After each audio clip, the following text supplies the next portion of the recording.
என் பிள்ளையே, நீ யாரை நினைத்து கொண்டிருக்கிறாயோ அவரும் உன்னைத்தான் நினைத்து கொண்டிருக்கின்றாய்.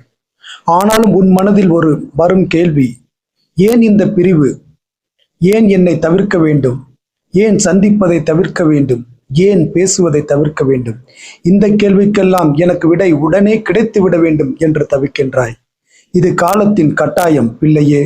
முன் செய்த வினையின் பயனாக இப்பொழுது இந்த ஜென்மத்தில் யார் சந்திக்க வேண்டும், அது எவ்வளவு நாட்கள் நீடிக்க வேண்டும், அதனுடைய தாக்கம் எப்படி இருக்க வேண்டும் என்பதெல்லாம் முன்பே எழுதப்பட்டு விட்டது. சில பிரிவுகளை நாம் ஏற்றுக்கொள்ளத்தான் வேண்டும். அங்கே நாம் வெறுப்பை சுமக்க வேண்டிய எந்த அவசியமும் இல்லை. இருபுறமும் அந்த அன்பு என்பது தொடர்ந்து இருக்க வேண்டும். நாம் ஒருவரையொருவர் மற்றவரை வாழ்த்த வேண்டும். அவர்கள் வாழ்க்கையின் ஏதோ அடுத்த கட்டத்திற்கு சென்று விட்டார்கள். நமக்கும் அப்படி என்றால் ஒரு அடுத்த கட்டம் என்பது நிச்சயம் இருக்கும் என்பதை உணர வேண்டும்.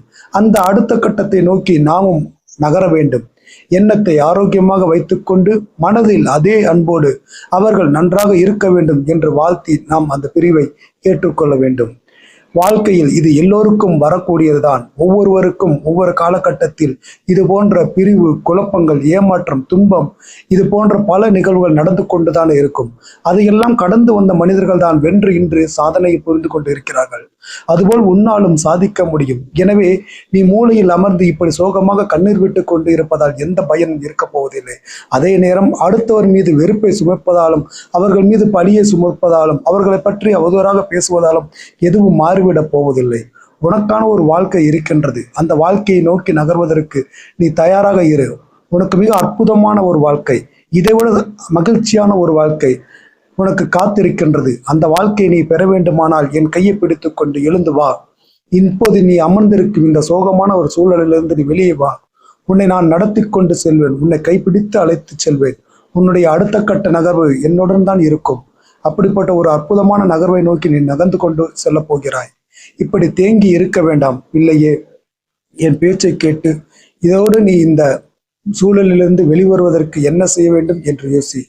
உன்னுடைய வாழ்வில் அடுத்து நீ என்ன செய்ய வேண்டும் என்று யோசி. அதனை நோக்கி நீ நகர். மற்றவர்களை வாழ்த்தி அமைதியாக இதிலிருந்து நீ விலக ஆரம்பித்து விடு. அதுதான் உன்னுடைய எதிர்காலத்துக்கும் நல்லது, நீ விரும்புவர்களுடைய எதிர்காலத்திற்கும் நல்லது. சில பிரிவுகளை ஏற்றுக்கொண்டுதான் ஆக வேண்டும் என்பதை உணர்ந்து, காலத்தின் கட்டாயத்தை உணர்ந்து நீ இப்பொழுது அமைதி கொள், ஒருமை கொள். மனதை காலம் எப்படி இருந்தாலும் மாற்றும். காலம் ஒரு அருமருந்து. இதனை நீ ஏற்றுக்கொள்.